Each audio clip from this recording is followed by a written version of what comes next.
Shri Swami पुष्करिणिका plough निर्मलांगाः श्रेयोर्थिनो हर विरिञ्चि सनन्दनाद्याः द्वारे वसन्ति वरवेत्र हतोत्तमांगाः श्रीवेङ्कटाचलपते तव सुप्रभातम्।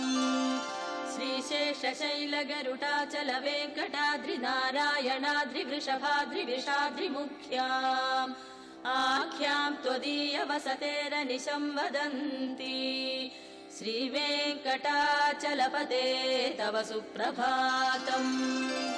सेवा परा शिव सुरेश कृशानुधर्म रक्षोऽम्बुनाथ पवमान धनादिनाथा बद्धाञ्जलि प्रविलसन्निज शीर्षदेशाः श्रीवेङ्कटाचलपते तव सुप्रभातम्।